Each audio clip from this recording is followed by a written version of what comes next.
Capítulo 1. Tornando-se mães de oração. Pais e mães tentam fazer o melhor possível para criar os seus filhos, mas quando pensam que têm esse papel de pais bem esboçado, descobrem que pisam em terreno desconhecido à medida com que deparam com as novas faixas etárias e novas etapas com seus desafios próprios. Não importa se o seu filho tem 3 dias de vida e é perfeito, ou já tem 30 anos e já caminha para o 3º divórcio. Eles precisam em cada estágio das suas vidas, eles precisam e serão grandemente beneficiados das nossas orações. E o que é oração e como funciona?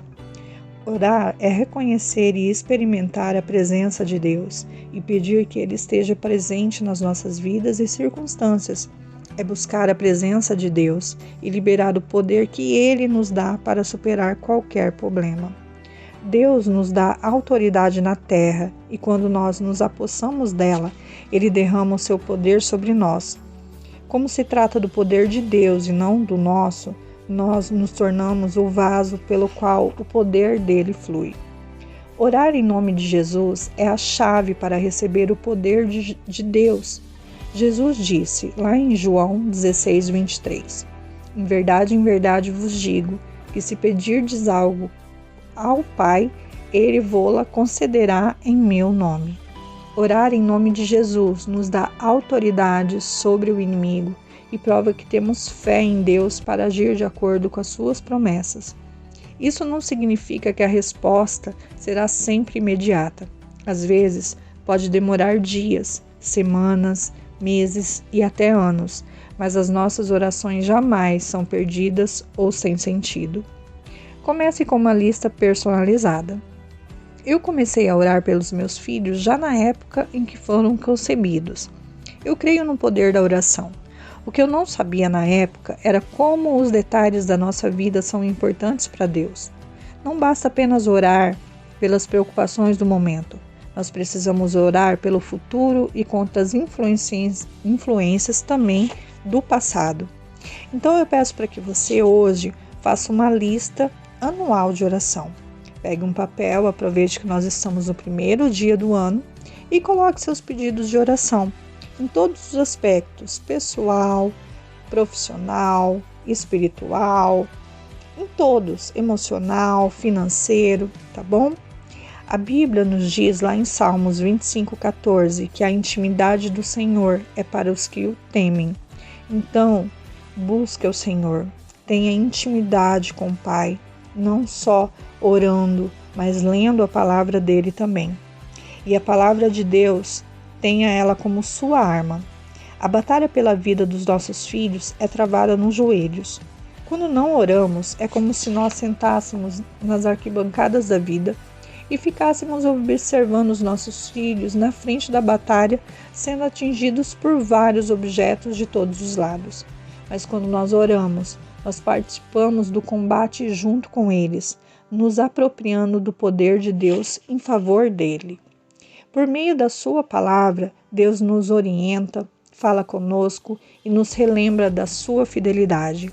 Assim, Ele coloca fé em nosso coração e nos capacita a entender o coração dele, o que nos ajuda a orar com muita ousadia com fé, sabendo exatamente qual é a verdadeira vontade de Deus para nossas vidas.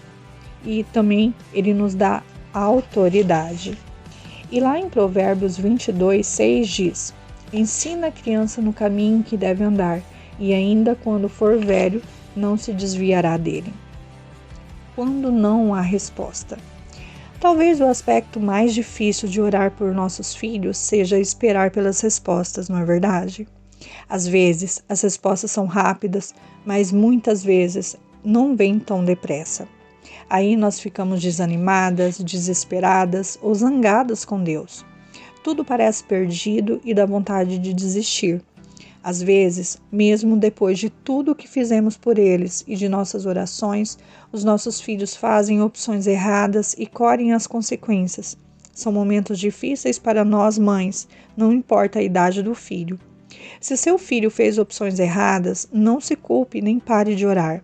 Mantenha aberto o canal de comunicação com ele, Continue intercedendo pelo seu filho, pela sua filha e proclame a palavra de Deus. Em vez de desistir, se decida a se comprometer ainda mais com a oração.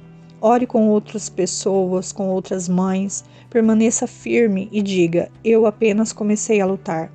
Sem se esquecer que sua função na batalha é orar.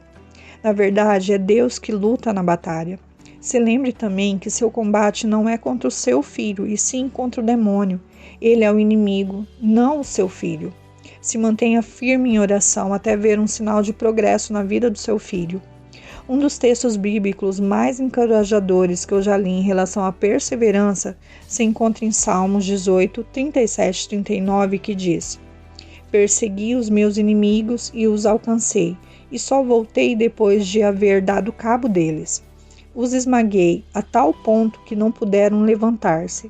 Caíram sob meus pés, pois de força me cingiste para o combate e me submeteste os que levantaram contra mim.